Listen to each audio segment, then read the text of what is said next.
Now, Mr. Parker passes away, Ed. Take us through that because you were close to him, as were many of his other top instructors around the world.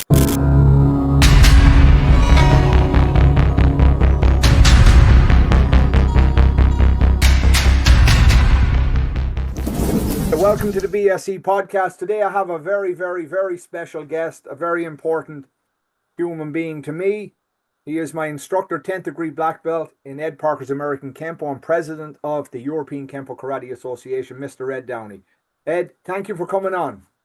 It's a pleasure, James. It's always good to talk to you. Likewise. So, Ed, let's go back to a young Ed Downey in the late 60s, early 70s. How did you end up starting in Kempo? How did you first hear about it and get introduced to it? I think the James Bond movies were out, and I think I've seen a scene in one of the James Bond movies where there was a bit of karate in it, and God, that stuff looks good. And then if we basically the way we found out about life in general was the Irish press at the time. There was two evening papers, the Evening Herald and the Evening Press. But the Evening Press would carry like classified ads for activities, and there was this advertisement for Kenpo Karate, Ed Parker's Kenpo Karate, and I followed it up. I went down. It was in Fitzwilliam Street, and it was in 1973. So I went down and I knocked at the door, and John Conway was the instructor, Professor Conway, and we asked about joining, and he says, "Well, a bit of a waiting list," he said. So we came back. He told us to come back in 2 weeks. Came back 2 weeks, and the rest was history. I was hooked. It was great. It was a great school and good. He was a great instructor, so he got me going. Yeah. So now, when you started Kempo in those days, Ed, how did they teach you? Did they introduce, obviously, start you on the basics and so on? Yeah, they were basing the model. They were using Ed Parker's model. So we had a private class every week with the instructor, and then we had group classes. It was very much based on the Ed Parker model. We were working off the 32 techniques per belt system. The yellow belt had just been introduced, and it was initially had the techniques was aggressive twins, intellectual departure, spreading the branch. That was the initial one, and yeah, it was interesting because I joined in 73, and then Mr. Parker came to the school in 1974 in Ireland with Tom Kelly. So it was kind of exciting times. Right. Now, why did they remove those three techniques from the yellow belt curriculum? There was a thought process that they were thinking that they were slightly too challenging for beginners. Like an intellectual departure, although it's a very important technique and a very effective technique. In fact, most of the fighters in the Long Beach Internationals were using it to score points. I mean, that was the favorite technique, scoop kick to the groin. It was just the technique that won a lot of fighters, a lot of matches. But there was an argument by some people that for a beginner to turn their back on an opponent, being inexperienced was a risk. And they were kind of doing, the original concept had been that they do a 12-week, like a basic course, like the military. And Tom Kelly initially there wasn't a yellow belt in the beginning, and they did the 12-week course. And then I think Tom Kelly was saying, well, we need to give them something. We know we do 12 weeks. They need some sort of reward. At that point, the very early curriculum was 4 brown tips, 3 black tips, and then black. So I think it was the Tracy's started talking about colored belts. And so the idea was, well, we replace those brown stripes with colored belts. So there was original belts was orange, purple, blue, and green, and then the browns. But they felt that they needed to give something for that 3-month, 12-week course, hence the yellow belt. And actual fact, there was a lot of they're very well structured. They model very well. They link in with the form, and they're very, very well constructed techniques. Nowadays I will teach all 13 of them, because I think they have reference to the system, and they're good techniques. Right. Now, from 75 to 81, you were with Morris Mann. How did Morris Mann's teachings differ, or were they the same as John Conway Sr.? We did more fighting because well, Mr. Conway had a studio, so we were kind of in a small area, and then with Morris Mann, other karate styles were beginning to come into Ireland. There was a lot of Shotokan, Wado-ryu, Taekwondo, and we were entering competitions. So we fought a lot, and I liked to fight. I fought a lot. I won the All Ireland Championships a few times. We fought all styles, and we had to fight their rules. We had to fight traditional karate. We had some problems with the fighting because the Japanese guys didn't like us kicking off the lead leg, punching off the lead hand, and we were hurting people, and they still wouldn't get. They were saying no power, and I said, the guy's on the ground. What do you mean there's no power? So eventually, of course, that philosophy changed, and lead hands, Kempo to Kempo lead hand and lead foot kind of fighting took off. So the difference with Morris Mann, a lot of fighting. He was still teaching the earlier version of the techniques, which I found interesting because I had got Big Red off Ed Parker, so I was working off what some guys were calling the new stuff, and I said, well, this is not new. In my head, what Morris Mann was doing was new because the new material I had already studied it. I was kind of, well, what's this other stuff, And basically, Ed Parker had codified the other stuff, and it would have been the techniques perhaps that came out the late 50s, just the very beginning of the 60s. Then Ed Parker brought his new curriculum in. So it was a good education, and I was I tried to be a bridge between the two groups. I tried to help people. I said, look, people wanted to come into Mr. Parker's system. Said, look, it's the same thing. Just your technique doesn't have a name. This has a name, and sometimes their understanding of the forms said, look, this is what you're doing. This is bound to Buddha, or this is circling fans, or whatever.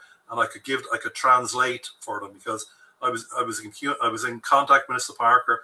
He started to visit Ireland for seminars. He came in 74, and then he started coming in 78, 79. So it wasn't really a small gap. And then once late 70s, early 80s, then I got to see Ed Parker a lot. So when did you first see and meet Mr. Parker? I seen him in sort of in 74, but I was a low belt. I didn't get near him. I wasn't. I mean, but it was. That's when he came to Fitzwilliam Street School. But I wasn't. I was still. I think it was a purple belt. So I wasn't really high ranking. But it was inspirational. He was an inspirational guy. I really didn't get to really connect to him till maybe 78, 79. And from that point on, I had a lot of contact, So, right. But he inspired, yeah. When you first seen him at Fitzwilliam Street, was he teaching a seminar or just stopping by saying hi to? Oh, he was there for seminar. He was there. He was teaching. Was John McSweeney there as well that time? No, McSweeney had gone. So, the studio we had in Fitzwilliam Street, we had John Conway teaching us, Jim Rice, Joe Teeling, and Ambrose Maloney was there as well. So they were the main instructors. So McSweeney brought it to Ireland in 63, or was it late 62? One or the other? He arrived in Ireland in 62, but he started teaching in 63. Right. So technically, then he introduced it in 63. Now, how long did he actually teach in Ireland? And obviously, John Conway was a student of his. And then McSweeney got John Conway up and running, and then just kind of came back to America, or what? How did that unfold? Well, what happened was McSweeney. I mean, you got to remember the caliber of McSweeney. McSweeney had just come. He had been with the Texas Rangers prior to coming to Ireland. Prior to that, he had been. He's an Air Force colonel. He was in the Navy, the Air Force colonel. He had just got back from Japan. He'd been training in the Kodokan in Japan. He had when he was in Pasadena, went to Pasadena to train with Ed Parker, and he was training with Jimmy Woo and all those. So they were doing. That was like the beginning of Ed Parker's Chinese period where he was working a lot. So McSweeney was in the middle of all that, and basically he kind of got, I think he got his black belt in 62 in September, and then in February 63 he was teaching in Ireland, so he was teaching quick. It was a little bit unfortunate because within that year Ed Parker had reformulated the structure. So in a way we kind of got, it was like it's like the last edition of the old curriculum, and then Ed Parker brought in the new curriculum. But what happened with the 4 black belts that McSweeney left was John Conway, Jim Rice, Morris Mann, and Tommy Jordan. And basically they got active very quickly. They in 1966 they went to New York for the U.S. Championships, and they won it in the team event. So they did very well. And then they decided to they were teaching a lot and working away. I think one of their students went to England, Swindon, and got a club off the ground in there. Morris Mann moved over to Jersey in the Channel Islands. He got Kempo off the ground there. So that was England, Jersey, Ireland was going. And then in 1971, I think it was, John Conway and Jim Rice went over and really got they spent about 3-4 months with Ed Parker in Pasadena, and Ed Parker brought them up to speed on the new material. And also, I think John Conway also went to Hawaii to visit Professor Chow. And I think, and actually, one of the couple of good pictures with Elvis, I think Gil Hibben credits John Conway for pictures with Elvis, because John Conway had a camera when they were going to do Elvis. So that Mr. Hibben has always been very happy with that. He says that that picture with Elvis was worth a lot to Mr. It popularized his knives. I mean, Mr. Hibben's knives are fantastic anyway, but the picture with Elvis helped a lot. Course, yeah. And like I regret in the the 70s and 80s we didn't really have proper cameras. I wish we could get more cameras. I think one of the challenges when I traveled with Ed Parker, a lot of people coming up to get pictures, and we kind of, after a while, we knew what they were up to. The picture was almost like a black belt certificate. Like, oh, I trained with Ed Parker because they were in the picture with him, And we were getting to the point where we were reluctant to get a picture with him because it looked like, it's almost like you got a picture with him and like you were trying to, I got a couple of good ones, but really we could have had so many. But the picture was like, it was a bit of a joke with Ed Parker and us. We knew he kind of at one seminar we had, he's looking out into the room and he says to me, "What do you think, Edward?" And I go, I see 3. And what it meant was maybe 200 at the seminar, but he was watching who he was looking for, like people who were taking his material in, who were enjoying, who were catching or understanding it. And a lot of people, a lot of the seminars were just there to be with Ed Parker, get a picture, be with the master. But there were people he could see, he was very interested in people, because I had talked to him a lot about, I love the idea of getting Kempo developed in Europe. And we could see, we was looking for, like, were people understanding his art, were they really, taking it on board? And like when you teach something, he'd come back and he'd go, "What do you think? Who do you think is getting it?" So I think that guy looks like he's doing good and he's serious and whatever. So it was interesting feedback, but whatever. Yeah, it was good. Yeah. And now you took one seminar with John McSweeney. Yes, John McSweeney came back about, I think maybe in the mid 80s, and some of the guys, basically what happened was McSweeney was a powerful personality, and Kempo in Ireland kind of went into 2 camps. You had the Jim Rice and John Conway group who were were teaching Ed Parker's up to date curriculum, with the technique names, etc. And then you had Tommy Jordan and Morris Mann, who still really wanted to teach the earlier John McSweeney version. And the thing about it is, there were 4 very good black belts. Tommy Jordan, an excellent black belt. Morris Mann, they attracted good teachers. They trained people well. So what in Ireland became, we kind of said the old system and the new system. So what was happening was initially the old system was really popular. When you say the old system, you're talking about the 32 technique curriculum. No. I'm talking about the techniques with numbers. No 30. The 32. Are you talking about the Big Red? No. So McSweeney brought a system in where you have technique 1, 2, 3, 4, 5, 6, 7, 8, 9, 10. It was numbered. And you had pretty much, you had maybe 20 punch techniques, 20 grab techniques, 20 kick techniques, 20 weapon techniques, but they didn't have names. They had numbers. And this was the curriculum that Ed Parker was teaching in the late 1950s to early, maybe 61, I think, maybe 62. That was his curriculum.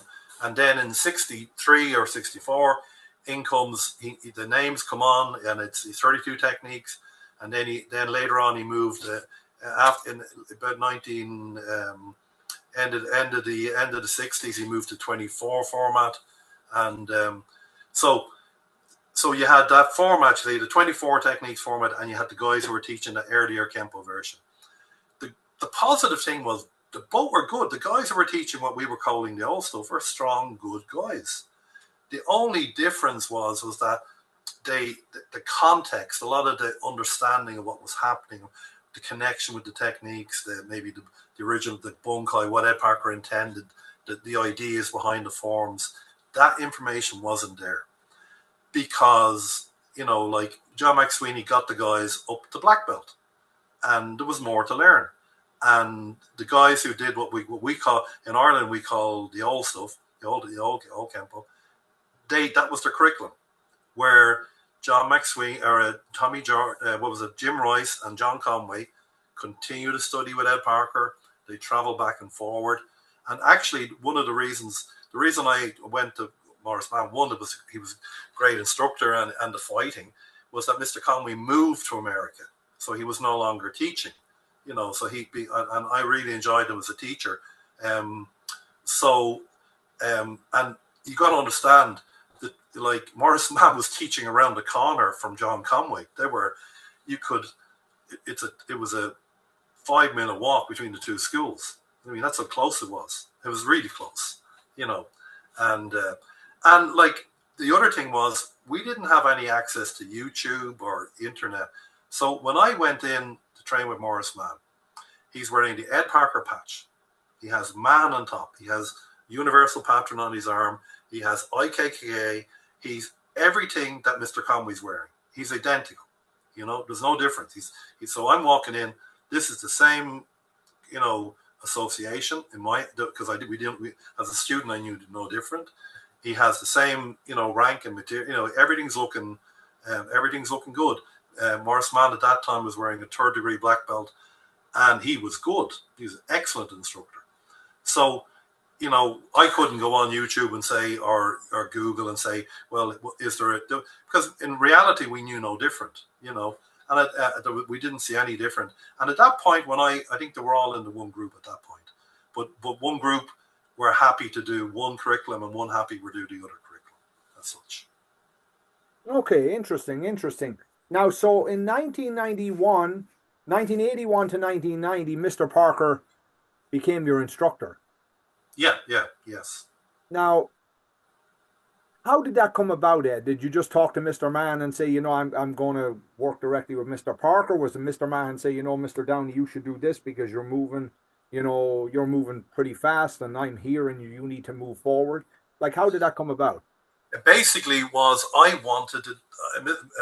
Mr. Mann was teaching the old material. I had been studying the new material, and that's what I wanted to test for my black belt. And what I did my thesis, I did basically for my black belt, I did everything, all the IKK requirements. I did techniques. I had the black belt thesis. Mr. Parker wrote a nice compliment about the black belt thesis, which I was very proud to get. And so I just wanted to learn the material, and I knew. I mean, Mr. Mann, actually, he decided he made a decision himself. He decided to go with. I think there was a bit of politics between between John Conway and Morris Mann. I don't know the ins and outs of what. But what happened was Morris Mann went over to the Valari system, to Fred Valari, and started promoting that. And which that he did that. So that wasn't for me. I wanted Ed Parker's Kenpo. So you would then travel what X amount of months a year over to Mr. Parker in Pasadena. He'd come to Ireland. You'd arrange trips. Yeah. So what? I was a chef. So basically, I would they would say over Christmas they'd want you to work, all your days off and whatever holidays, because they needed you to work Christmas and all that. So I could pile together weeks of 4 or 5 weeks of, and then I could travel, go over to Mr. Parker, go to Pasadena, go to the internationals. And I could travel, and I was able to travel more than most people. People, a lot of Irish people went over, but I was getting over more than most, or probably more than anyone, because I had more time. I had that time with, and plus, although I got married, Martina was very supportive, and she let me travel, and so I was able to go over and train with Mr. Parker more than, as I said, lots of other people did it. But I think I just had more opportunity to do it than most. Right. Now, what was the first year you attended the internationals? I think it was 85, 86. Yeah, what were your impressions when you went in there? Oh my God, it was unbelievable, because you see what we do. Mr. Parker was coming in. He was in 81, 82, 83. So we were able to train Mr. Parker in Europe, like from all through the 80s, right? From the 81, 82, 83, 84, 85. And so we were training with him here, and then we're going to go to the US and then keep it going. So the good thing was, when we got there, it was I think that it was 48 competing areas. They were fighting on concrete, and then the numbers in the divisions were. There was you'd be in a ring and it's 100. And then you realize that your division had 4 rings. It was crazy. It was crazy, And if I was doing it again, I was kind of, the way I traveled over, landed, and went to the internationals, and then had kind of a holiday after it.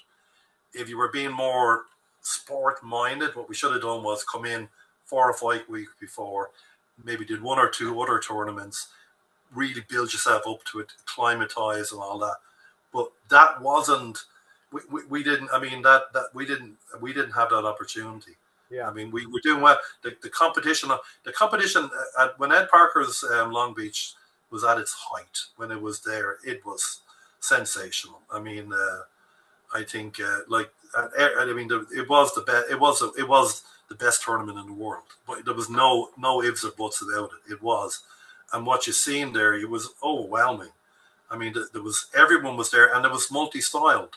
So you seen the best of the kung fu, the best of taekwondo. You seen, the demonstrations were phenomenal. So it helped me, when I start producing my own students, and then they travel over and they start winning a lot of stuff. It was like a pathfinder. I remember watching Mr. Sepulveda competing. He was an amazing instructor. Mr. White competing, and if I had them working with me as I was competing, I know that would have been phenomenal.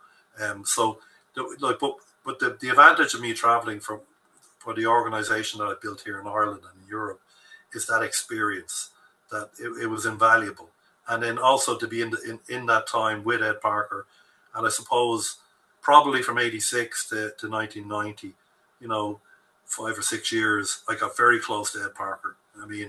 So that was a really good time. Even though I knew him from 1974. I knew him in the 70s, and he'd go to seminar, go to classes. But the difference was I was having lunch with him and dinner with him. I was driving him around, and in my car. I was with him pretty much 24 hours a day when we were going on trips. I was Izuki. So that changed a lot, because I could sit talk to him for hours, and that was so informative, and so that was just that insight into, he became a friend, and he trusted me, and that was really good. So And now like, take us through. You arrange a trip for Mr. Parker. He comes to Ireland. You pick him up. yeah, You do everything for him. You know, you're Hizuki. You're eating with him in the night, in the evening time. You know, you're up the next morning. You're getting trashed by him again, and then you're eating with him again in the evening time. yeah, What yeah, what what what was that like? And yeah, like when you sit and talk to him, obviously when you're in a seminar or a class with him, the man's a genius. He's clearly a genius. Yeah, I mean, even if you'd never knew him or never experienced his material, and you watch something, you know he's very, very smart, intelligent man. What was it like when you were in a class with him and he's going through, for example, a technique or the equation formula or whatever opposites and reverses, whatever he chooses the topic to be, and then when you're sitting with him and you're talking to him about martial arts, when you have him all to yourself in the evening time, what's the difference? well, one, I mean, like there was like when we got to that point where you weren't just going to a seminar, you happened to be you were helping organize the event. You know, I mean, we had 4 or 5 clubs involved, but I like I remember one of the visits. I was lining up my holidays because I was going to be traveling with him.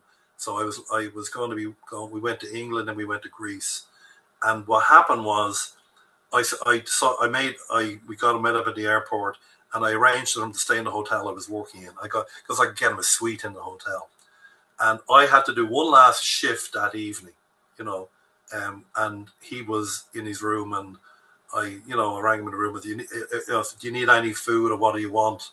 And he says to me, "Can I have chicken noodle soup?" And I go, "Yeah, sure, Mr. Parker." I said, "What the feck is chicken noodle soup?" Because we are. By the way, that's not a course. That's an Irish word. Yeah, Anybody watching this, it's Gaelic between me and James.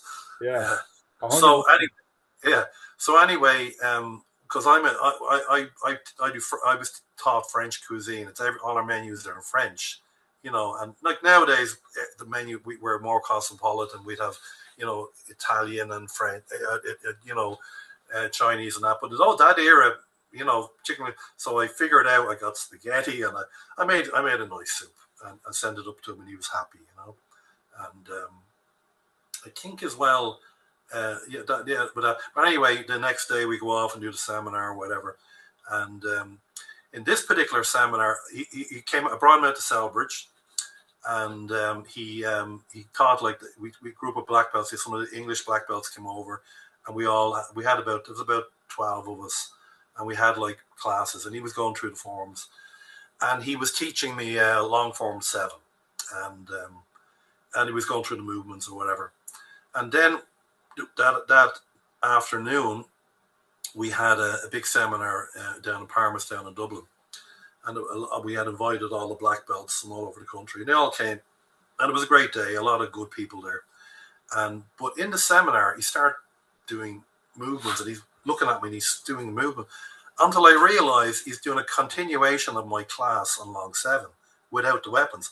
The technique he's teaching me was the last technique he would be doing on long 7 in Selbridge, and then in Parmastown he's continuing, and he's looking at me, boom, boom, and he's kind of going, he's nodding to me, and like it was for like there was probably 200 or 300 in the class, and I said he's continuing my lesson, he's continuing a private lesson with me in a group environment, and because it was and he looked at me and he's saying you got it, like, and then he continues the moves in the form as part of the seminar, like doing empty hand techniques.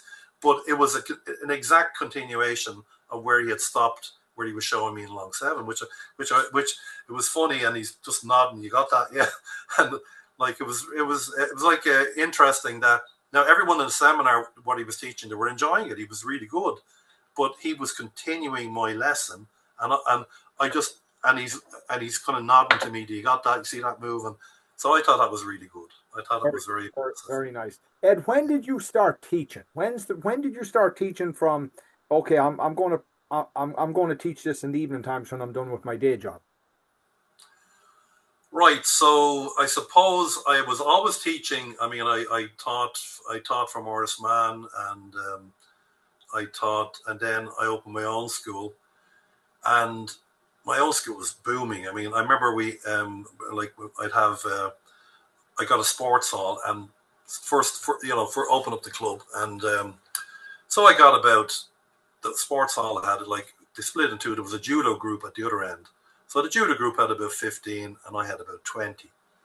This is the first week, and then the next week my 20 had doubled to 40, and the judo group still had his 15, and then the next week my 40 went to 60. And then by the end of about 3 months, I had 80. And these were adults, you know. And like, I'm going, the place is packed. And the judo guy just gave up. He just got out. We got the whole hall to ourselves. Because, we did like that.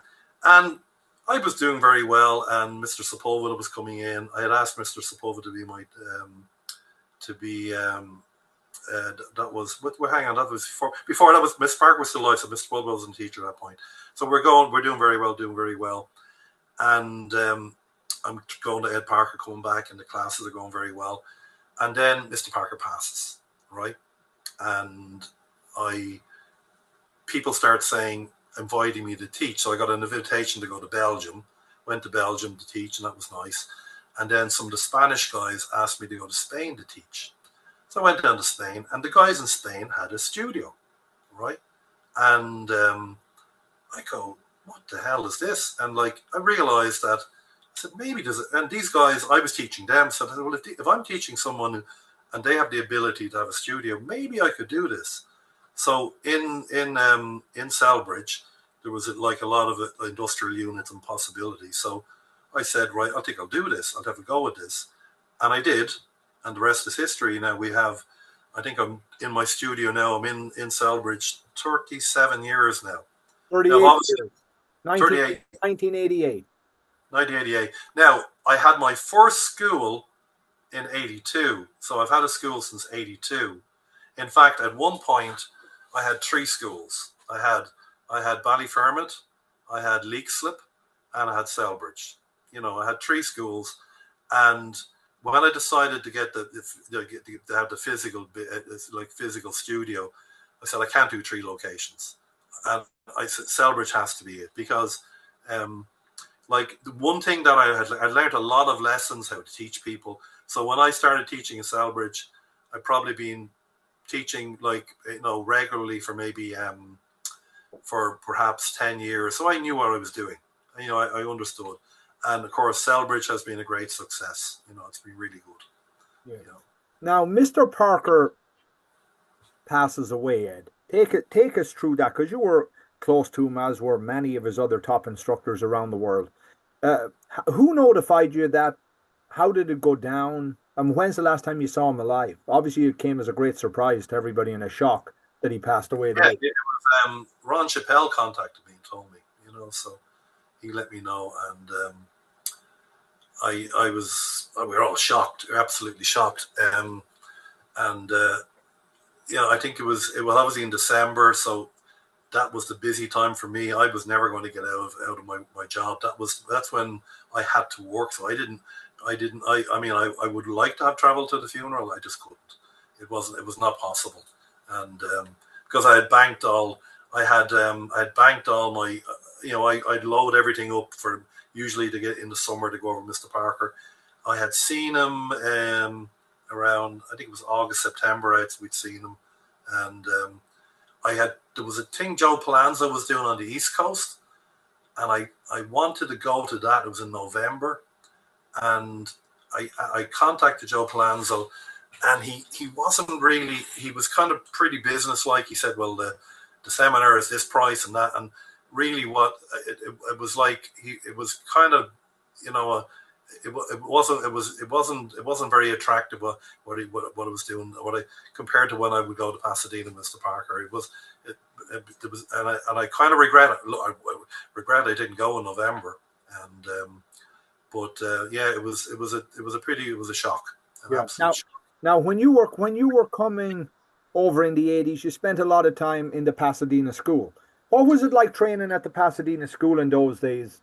And it was, there were some nice guys there. I mean, there were good people. And I think there was Yosh Ferrer was a nice person.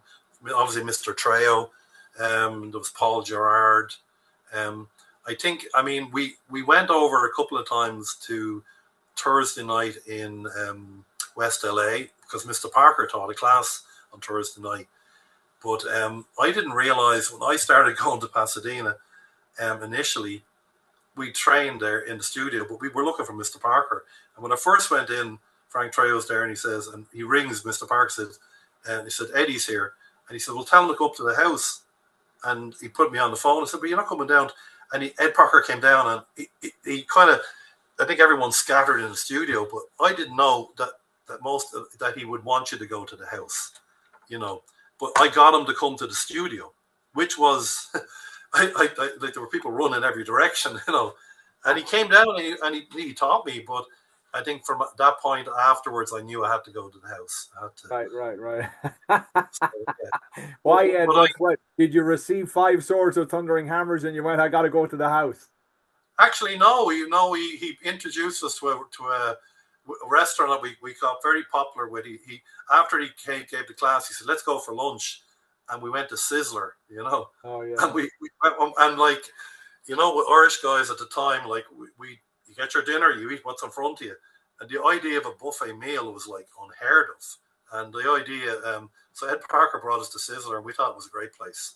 Well, Mr. Parker passes away, and I guess a lot of people, in a sense, that want an instructor are kind of in limbo because everything happened so fast. And you find Mr. Sepulveda. Now, when did you first meet Mr. Sepulveda? I knew him from the 80s. I watched him compete. I just watched him. I knew him. But what happened in '91 was a lot of other guys that I knew, they, I think what changed was videos came out in '88, '89, and then Ed Parker passed in 1990. So the strange thing was that I thought everyone would want instructors, but a lot of guys just didn't seem to. They didn't have an instructor, but they seemed to know stuff. So it was probably the videos they were watching. But I knew. After training Mr. Parker, I knew that I really wanted to continue learning, and I needed somebody. Now, there was a lot of really nice, obviously, what happened was in '91, there was the Memorial Tournament in Long Beach. And it was a big tournament. It was a big turnout for it.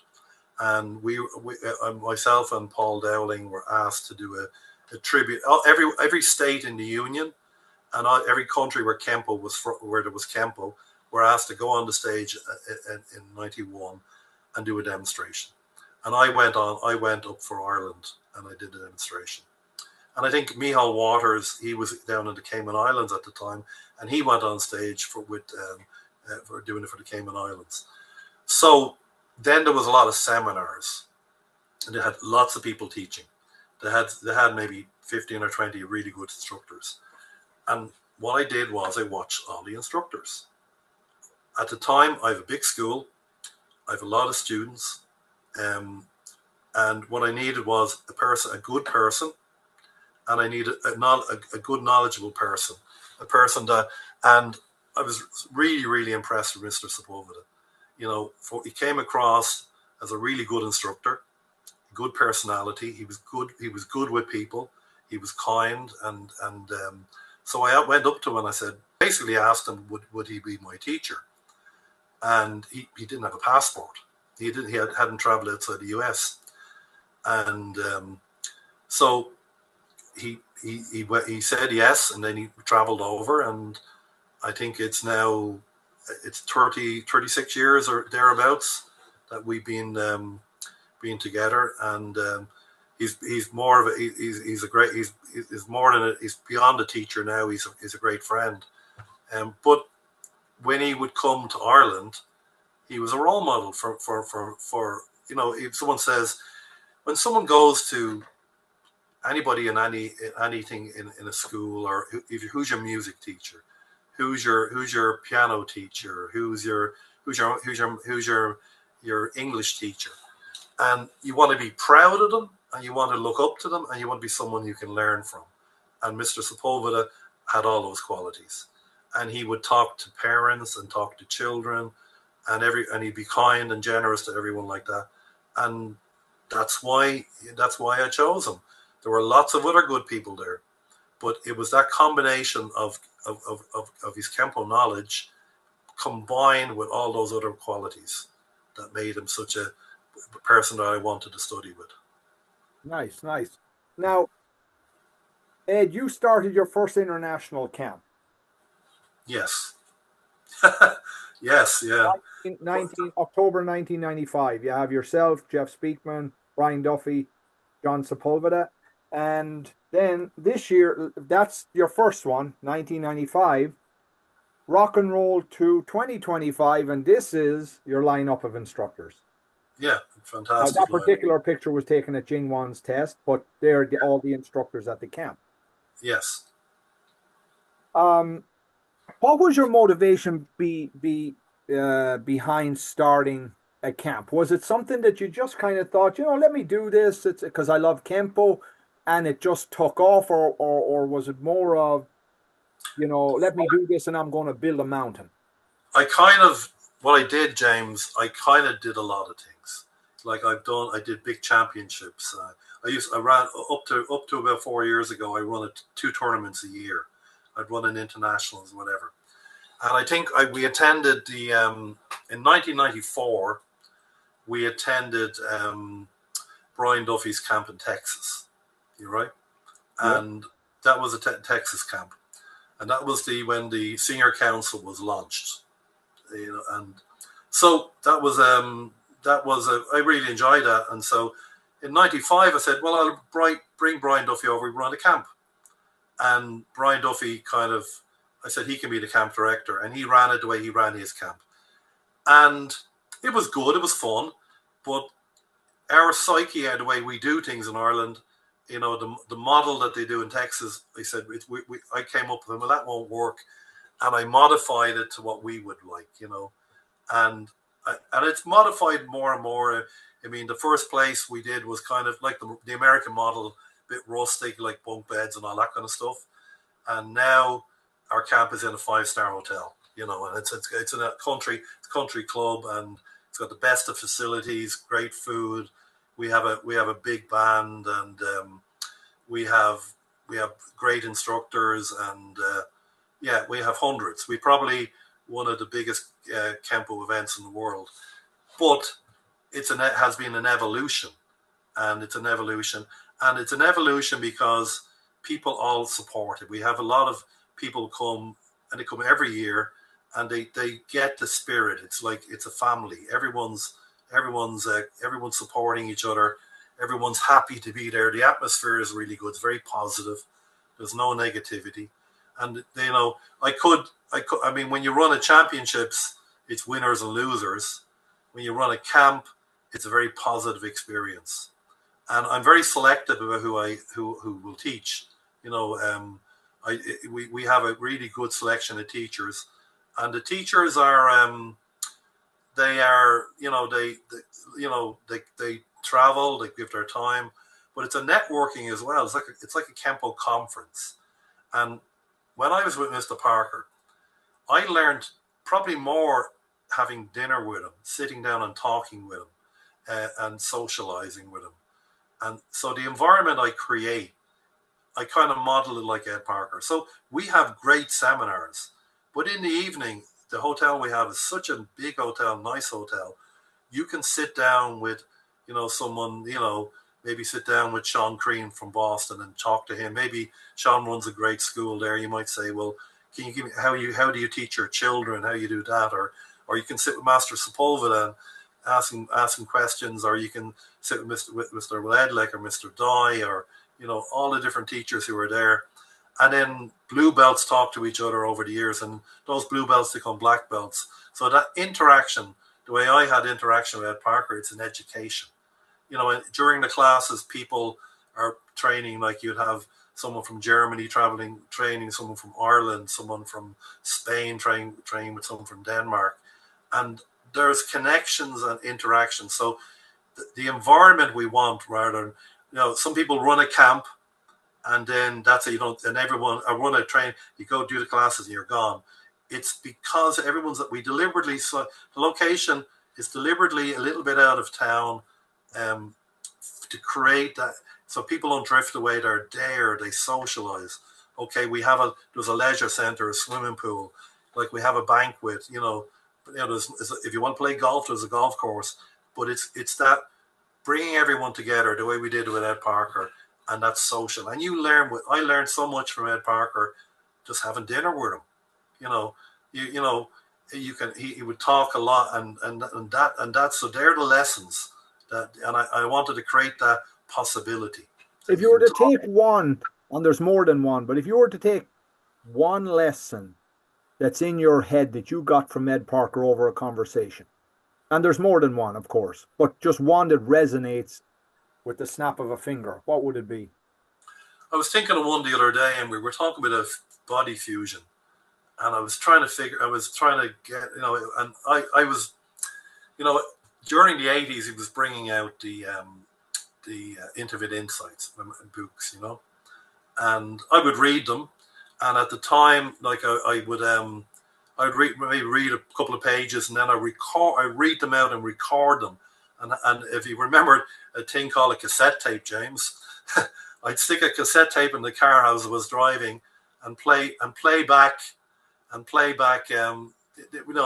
wanted maybe I wanted to maybe there were textbooks as much as anything, and I was just learning as I was creating my own audio tapes.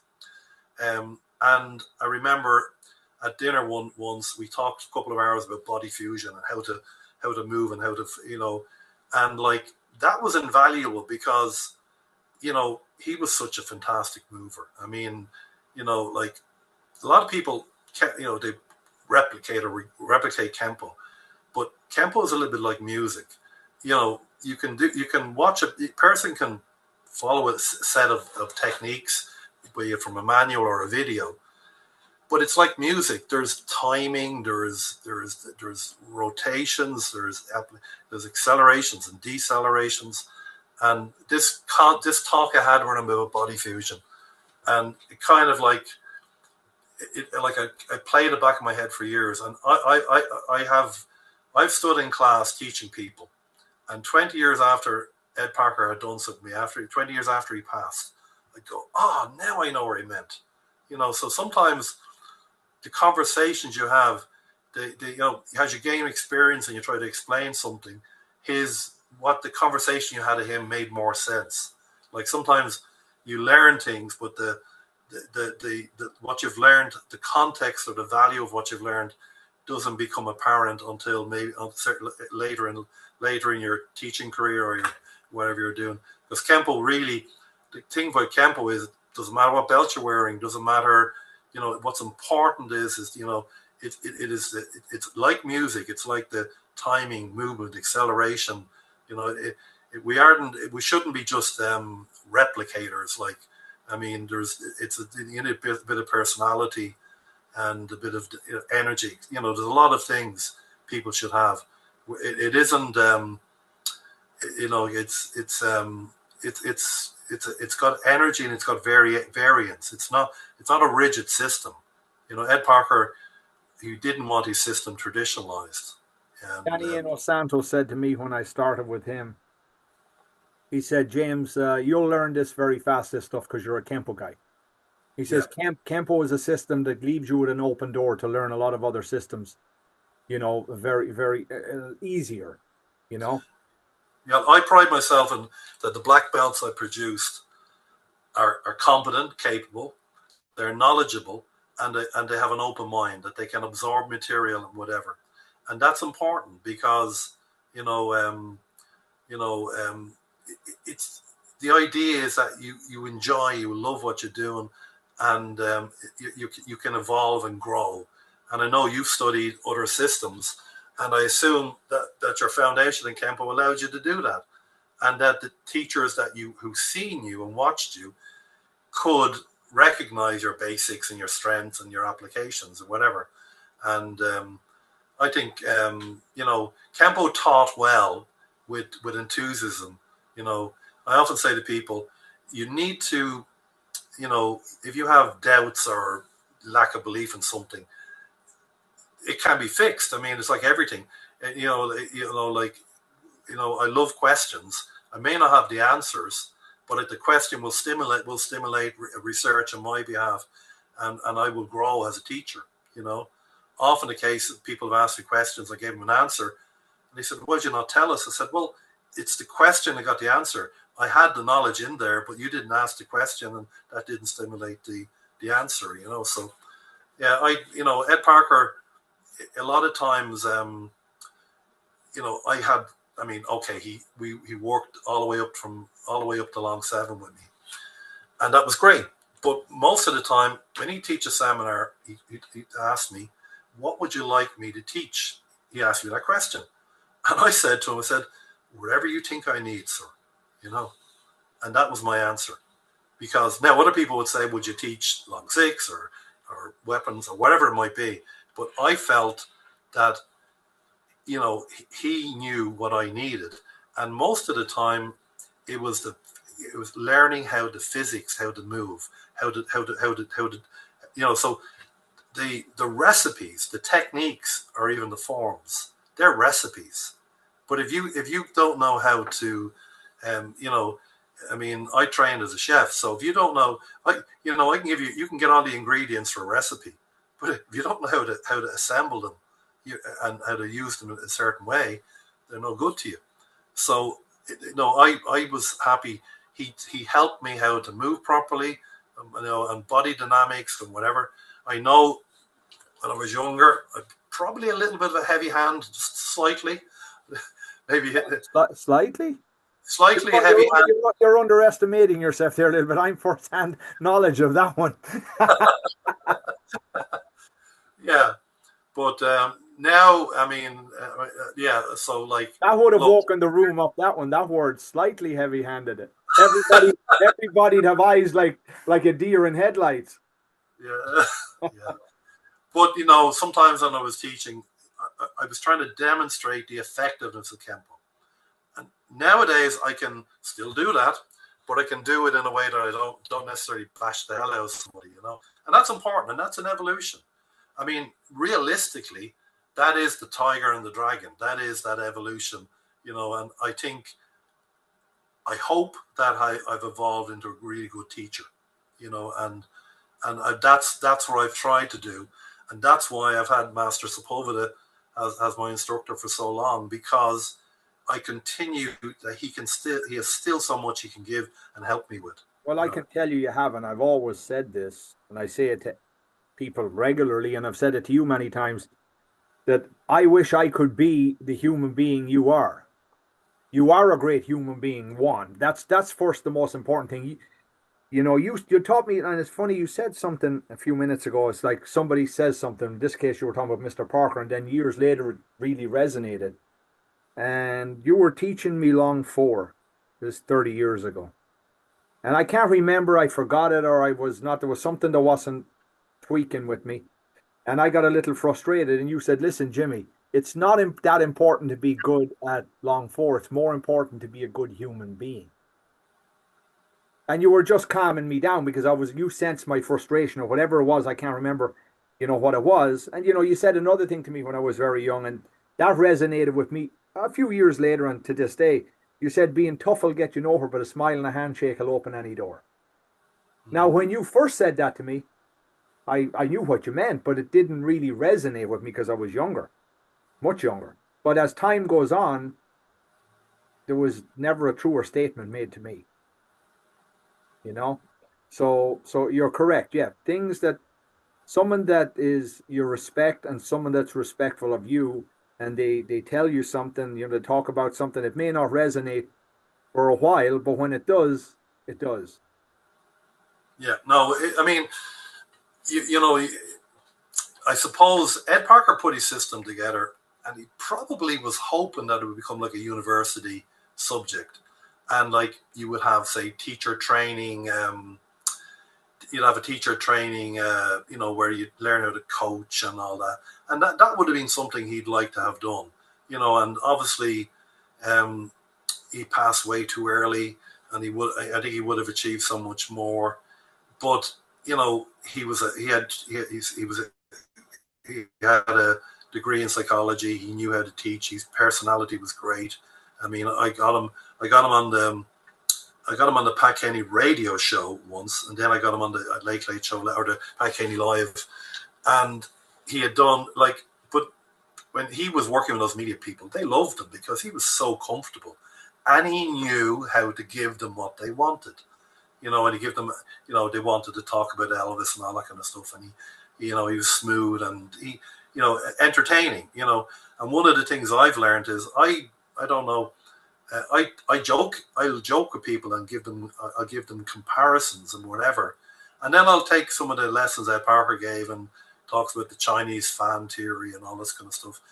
A lot of what Mr. Parker taught, and body dynamics in particular, there's a story to go with it. There's a lesson, so it isn't like, well, let's do Thundering Hammers. There'll be a story, or let's do 5 swords, or whatever, or your movement, the $1 fan, the $3 fan, and there's a and it's more like people would laugh, but the laughter was the punchline was the lesson in the joke that he would tell, and he would stay with people forever, and he knew how to get that in there, So he's a very smart man. Now, Ed, we mentioned these earlier, and we have here the Infinite Insights. So, the Infinite Insights, yeah, for people that didn't have the privilege and the honor to train and learn from Mr. Parker directly, how close are the Infinite Insights to the Mr. Parker you knew? It was an assembly of knowledge, because I remember when he brought out number 5, which is one of my favorites. He came up with the book to me. We're at Long Beach, and he said came over to me. He said, with the book, it just came out, and he was launching it at the internationals. And he said to me, Edward, look at this book here. I did it for you. And I said, what do you mean, Mr. Parker? I did the cover green for you for Ireland. Wow. I did it for you, which was a nice thing. Yeah, green for Ireland. That's what Ed Parker told me. And then I go, and of course we had a good friendship, and I go, and I looked at him and said, yeah, but Mr. Parker, I bet you said that to the Mexicans as well. What did he say? No, but I think he actually, he meant it for, that's what he said to me. I did it for Ireland. But Irish people, we joke back. You know what I mean? Yeah. But that's what he said to me. I did it for Ireland. So that was a good one. Yeah. Now, Ed, as far back as I can research, going back to the 60s, to the very start, Kempo was and even to this day is massively popular in Ireland. It's huge. Yeah. Why do you think that is? Was it because it was one of the first martial arts to come in there, so it had a head start? Or is it the motion that just people enjoy, opposed to, and of course there's other systems are big too, but with the Japanese styles, it's a reverse punch, and they keep you reverse punch until almost it's picture perfect. Where Kempo, yes, it does that, but there's a lot more to learn, so it occupies the brain. What is it, do you think, that makes it so popular? I think initially what it attracted was, people who were curious about martial arts. It attracted a lot of people into it, and it was in the beginning. It was the main choice, and combined with that, the Bruce Lee movies came in, and what was happening in the Bruce Lee movies looked pretty similar to what Kempo was. The other styles didn't look like that. Kempo did look like that, and Kempo, it was the martial arts. It was the choice. People just liked it. But I think you were right in what you're saying. It did attract some very good leaders, people who were interested, who in another era might have done a different martial art, but because Kempo was the best gig in town. Now, saying that, it was very Dublin centric for it, and relatively is. Except that I moved out, when I moved out to like Leaks at Selbridge, people go, what the hell are you doing out there? It's so far out. Well, obviously nowadays it's not. And then I started attracting students from down the country. So I had James Dillon come up from Galway. So now there's Kempo in Galway. Darren Matney was trained. He was in the Air Corps at the time in Baldonnel, but now he's in Portlaoise. So it's Portlaoise. We have Liam Croke down in Wexford. We have people up in Oma, Kieran McMenemy. There's obviously in Dublin we've Julian McDermott. We've lots of great people, and then we have our Newbridge club, which Derek and Keith, and that's a phenomenal club with a full blown studio and really a top class club. We have Michal Waters and Cavan, another great location. Jerry Shanahan, obviously in Trim. So we have clubs all over the country. Martin Hoey down in Athy, and they we were moving into Ireland, and then of course, we had the French, and the French are very interesting because Max came over from France, and he had met me in teaching a seminar in Belgium, and he wanted to learn Kempo. So he moved to Selbridge. He moved over at the study in my school full time. And the result of that is 20 years later, we now have 4 really strong schools in France. And Kempo in France is very powerful. But the standard of Kempo they have is the same as we have in Selbridge or Newbridge or any of the clubs. The standard is good. They're good guys because they train with me. They come over every 2 or 3 months to train. They test. All the French get the tests for their black belts in Selbridge. All the clubs in Ireland, everybody tests for their black belt in Selbridge. They all come over. From the Germans come over, the French come over. They all come to Ireland, test for their black belts. So we have a lot of unity. The standard is consistent. If you're going for your black belt, first degree or beyond, or second or third, whatever degree you're going for, you're doing a 10-week course. So you arrive with all your curriculum in shape, your forms, but you do 10 weeks with me, 10 weeks of training together. Everyone trains together for 10 weeks. And, so you may have done all your work in your own studio, get your material together, then you come in and train for 10 weeks together. Now, how does that work, Ed? How does that work for people, for example, that don't live in Ireland to do the 10 weeks? Do they have to move to Ireland for 10 weeks or to do online with you? Usually we'll let them come in 3 or 4 times. They'll fly in 3 or 4 times. But in that meantime, it's likely I'll be visiting their country anyway. So they may do it 2 or 3 times in Selbridge, and then I might be over once or twice to them. So they pretty much, it pretty much comes online. But we found that it works out well in terms of the standard is good, the qualities, everyone. And what we do is we build a team. So we come in and we have, everyone will. It's not criticism. It's like you have the way the Marines would train. The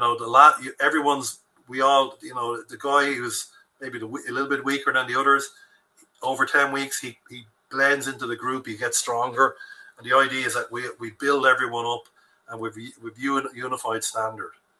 Plus, it's designed if someone wasn't up to scratch or wasn't of the standard that they needed to be, within a week or two, we'll say, look, this is not your time. You maybe need to come again in a few months or a year or two. So it is a filter system. Like we don't want people to walk out in a test that we don't know about. We want to know. Basically, we want to know that, and want them to know that. We probably towards the end we'll rehearse. The test will be done again and again. They run full test, again and again, and for looking for the quality and looking for to build up their endurance. So when it happens, it's a great day for everybody, and that we don't, I think if you fail someone on a test, well, your process. I mean, the process is wrong. You should be filtering them out. It is never the students. If someone fails on a test, it's an instructor's problem. It's not a student's problem. That guy, if he's not on the test, how did he get there? He shouldn't be there. If you were doing like the kind of work we're doing, it means that that a person's been sent forward. We know they've done everything. They've fought. They have their endurance. They have their cardio. They can fight. Then we know what they can do. Okay, they could fall down and not do it on the day, but that's unlikely. But if you let people just turn up blindly, and you haven't seen them, you don't know them, I mean, that's just, you want to know so much about them. But then again, when that happens every couple of years, and every couple of years people are coming in, they all know the format. They also know that it's fair, and it's good, and it's positive. That it's encouraging. It's not negative. There's no negative country. No one's roaring at you say you didn't do that right. It's just by example. I might say, well, let's do that again, and there might be 20 people in the forum, maybe one or two are a bit weak, but we won't say who the one or two are. We just get everyone to do it again, and we'll bring those two along, and that's the way to do it. And everyone's positive, because you strip someone down, or you're going to say need to improve, or that's not good enough. You're psychologically you're ripping them down, rather than building them up. And if people after a while are struggling, it's self-evident. They know, they will know they're struggling, and they usually just come up and say, I don't think I'm ready. Usually that's the case. Even though we know we spot, and normally people are gone within the first week or two, because they realize they're not ready, and that's fine. That's fine. So Ed, you, with a handful of others, have one of the biggest organizations in Kempo. I think yourself, John Sepulveda, Jeff Speakman, and Larry Tatum are the four single-handed biggest organizations in the world in American Kenpo Karate. Would I be correct in that? It's hard to. I mean, we have a big group. Yeah. I don't know the strength of other people, but we've never tried to. We're not. We are positive. We're a family. We've a lot of people in different countries, good people, and it wasn't about numbers, but we just kept growing, but we're only growing because of it. Just because we have good. I said so we had. You're growing because of good leadership. Hopefully, I think that's the case. Well, like you said, when you go to your camp, everybody, it's all positive. Everybody wins. Whereas, like you said, a tournament, some win, some lose. In the camp, everybody wins.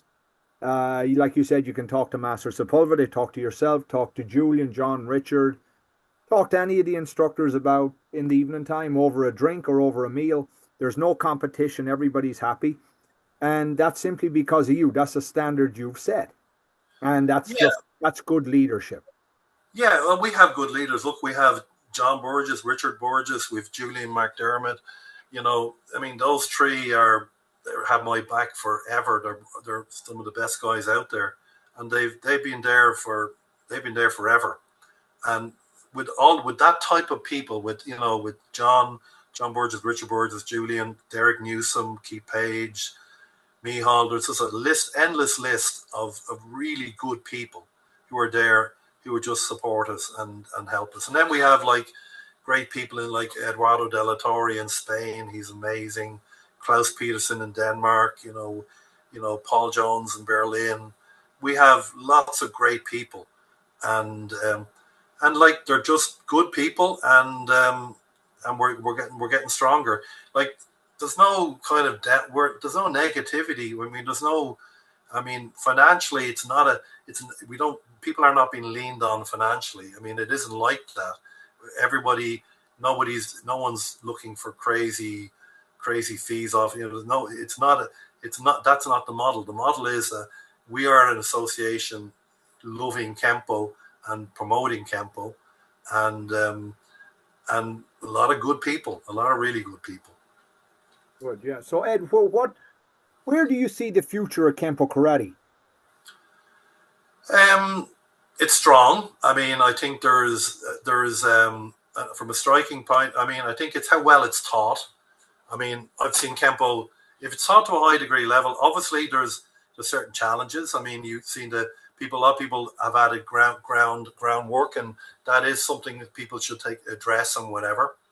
Now, saying that, a lot of the more modern UFCs, the strikers are coming out on top because they've learned how to cope with the grapplers. So, you have to be, as a martial art, Kempo has the tools. Ed Parker republished his book Kenpo Karate that he had done in the early 60s. He republished it. And the new edition had an explanation of Kempo on the background, in the back of it.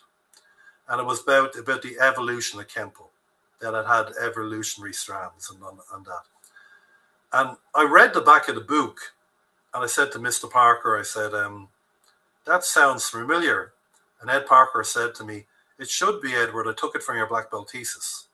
You know, so at the back, the definition of Kempo, in the back of Kenpo Karate. You're talking about this book? This one area, what's written on the back, he took that from my black. Yes. Ah. He took that from my black belt thesis.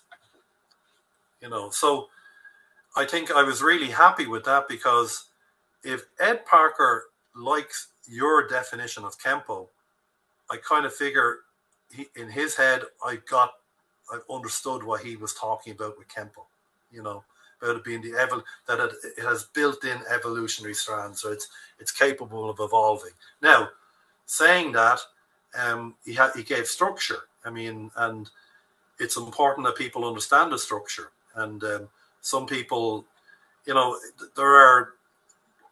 there's lots to learn in Kempo, and I think my students keep saying to me, write a book.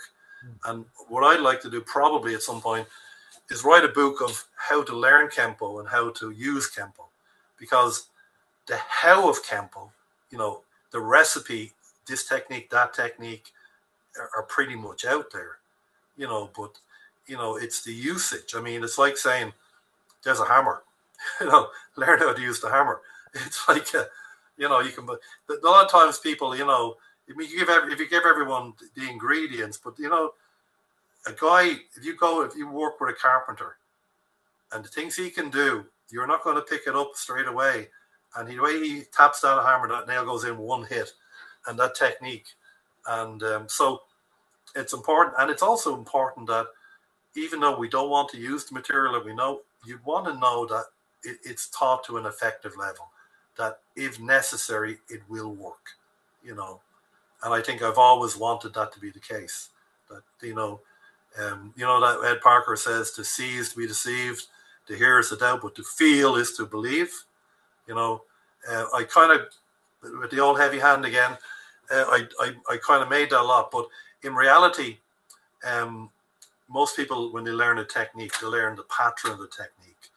You know, the body, the footwork, the stances, the acceleration, deceleration.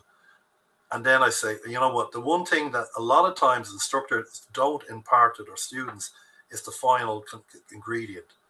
And my students say, what do you mean the final ingredient? You have to transfer belief. If you give someone a technique or a mechanism, they have to believe, they have to learn it to a point that they are confident that they could use it in reality. And so much of the material in Kempo, you know, it's hit and miss. Some moves, some people might feel confident in doing 5 swords, but if you gave them defensive cross, they say, well, I'm not too sure about that. So techniques have to be trained to the point of belief, that they know that when they under pressure, the material will work. Now, how far in the curriculum, with all the material we have in our curriculum, I think a lot of people, when they're trying to, because the way we train the bedded in habit, it's subconscious in usage. But how confident they are? Have they pressure tested the technique, and then have they done a few are they confident of what are the what ifs, and maybe what are the natural relationships of other techniques, and have, you know, and like often with our techniques, you have techniques that advance, but there are also usually another technique that will retreat, you know, and usually there's an opposite technique, or, you know, so you do 5 swords or shielding hammer, you know, so there will be a technique that advances or retreats. You might go back with obscure wing, and then you might step forward obscure sword.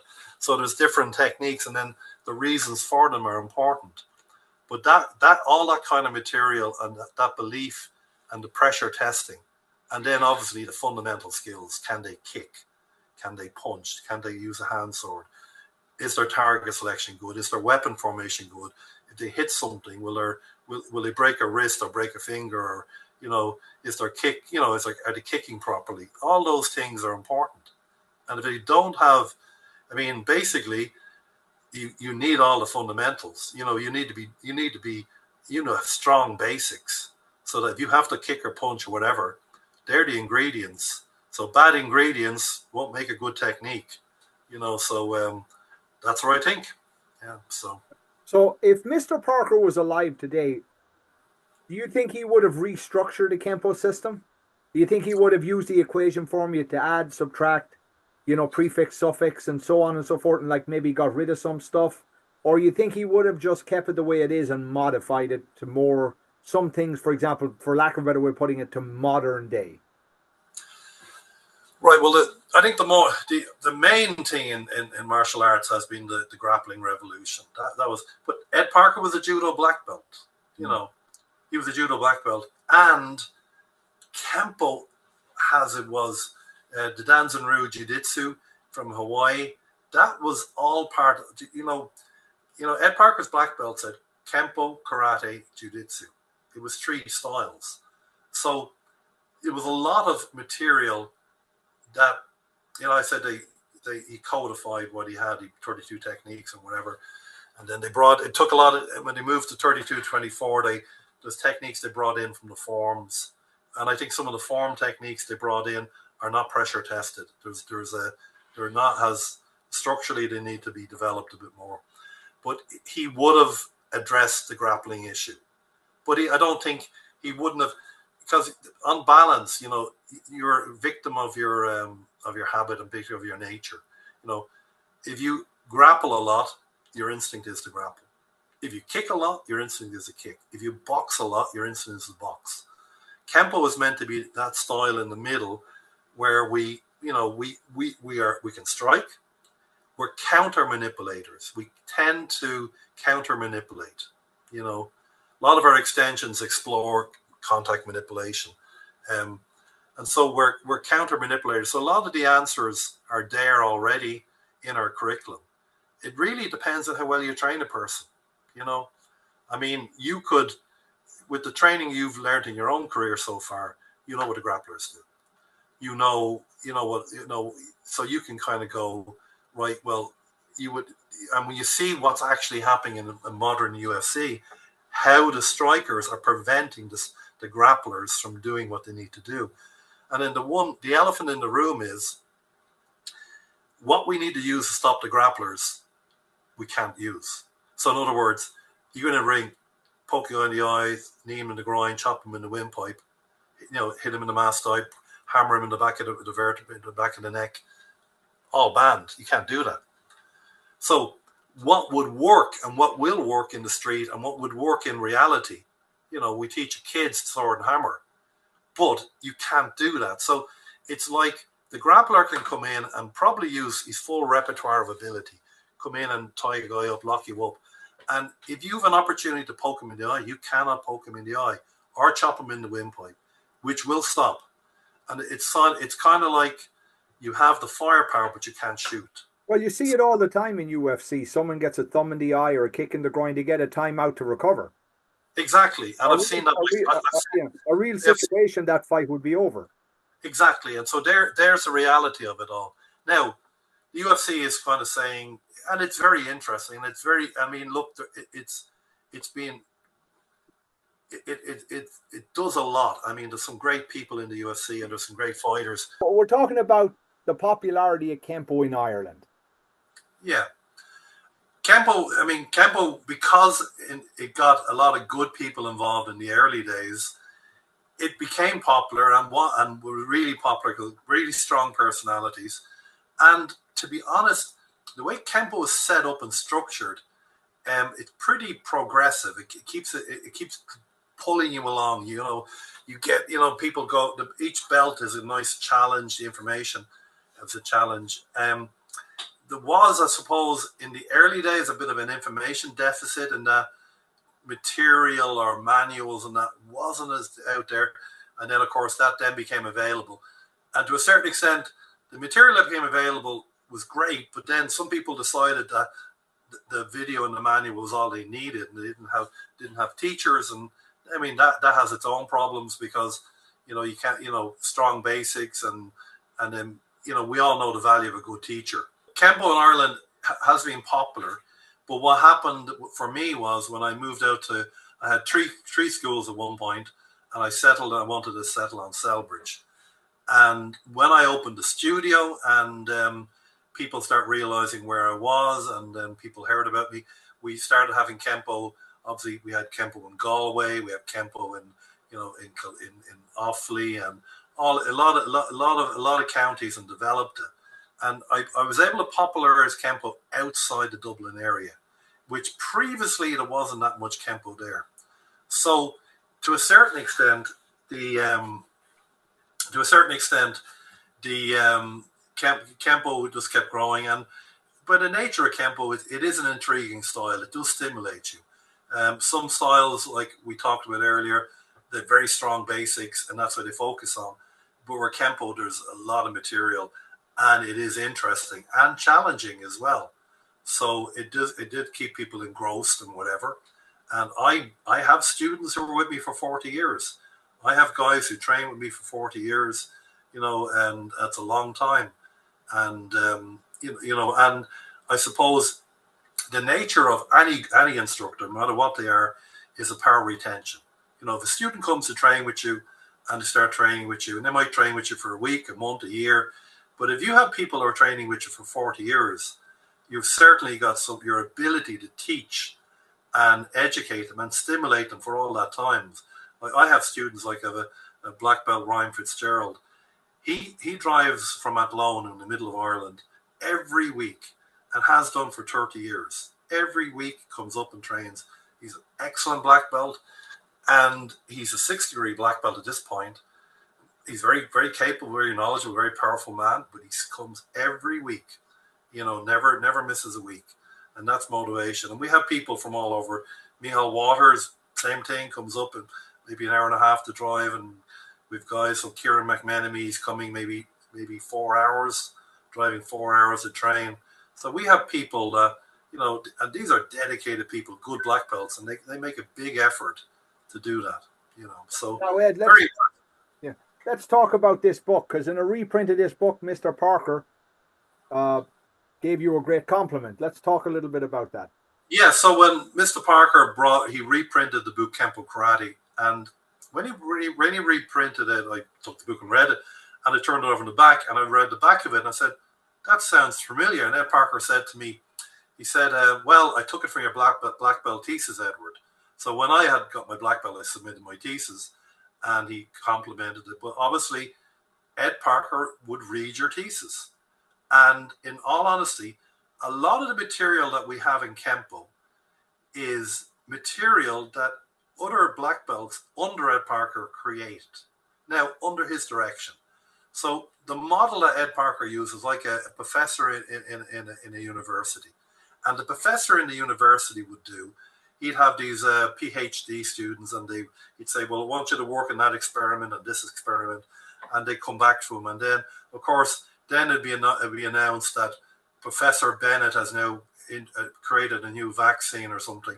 But all these other guys were working on it. So, Ed Parker, their material that Tom Kelly constructed and under Ed Parker's direction, Huck Planis did things under Ed Parker's direction. Lots of black belts contributed. So the back of the book, I wrote about the evolution. It was in my thesis, but the evolution of Kempo. And I said that the way Ed Parker has constructed Kempo, it's naturally an evolution. It's evolution built into its being, and it's kind of like we can look at something, and with the rules and principles of Kempo, we can integrate something into Kempo. We can absorb new material, but it complies to our system. Now, I've often seen. We were in another country once, and with Ed Parker, I won't say what country, and some of the local people wanted to demonstrate for him. And what happened was they came out and they did some moves, and Ed Parker looked at them, and some of the moves were fine, but some of them were pretty eccentric, you might call it. They were kind of, there was one particular guy, he did kind of a move like a parting wings, and then he ducked down and put his head between the other guy's legs and kind of fell back and flipped the guy, but his head went in between his legs initially. And Ed Parker was looking at your man and kind of, nodding and just kind of, yeah, okay. Turned around to face me with a big, like, oh my God, look on his face. And then turned back to the guy and nodded, sagely nodded. But it was clearly, we could see it was clearly a crazy thing to do. So Kempo will look at moves. I've often looked at moves and seen some styles, some really good movement, and said, well, we need to add a check in here. We need to watch the stance here and cover this here.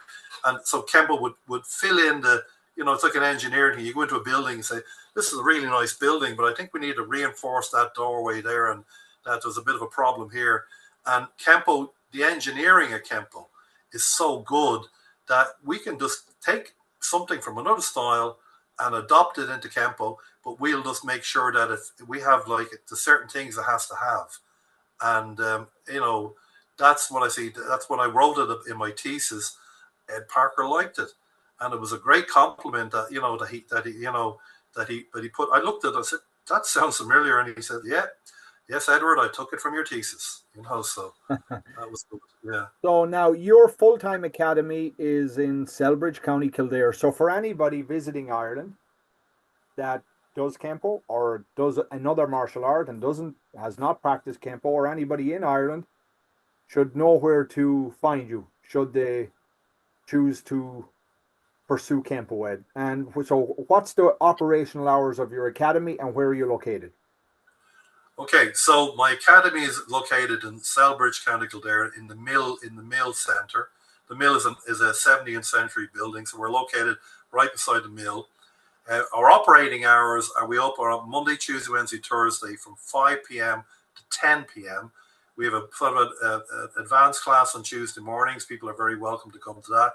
That's at 10:30 a.m. on Tuesday mornings. And then we have classes on Saturday. They run from 9 a.m. to 3 p.m. And then if people wanted private lessons and another time, we can arrange those.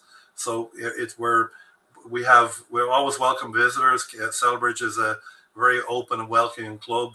We've been in the same building for 38 years, so it's a long established, very popular place, and we love our Kempo and we love to see Kempo people. Okay. So now, Ed, for me, as you being my instructor, it's a real privilege and an honor to have you on our podcast.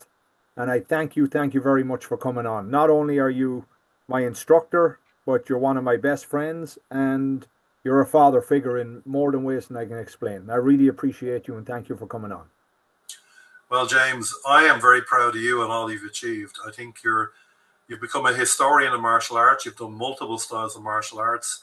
You've dedicated your life to understanding, not just practicing martial arts. You study martial arts, and you're a credit to. I'm very proud of you. You're a credit to our association, and I think what you're doing for the martial arts community is wonderful, and I'm very proud to see see the achievements you're making.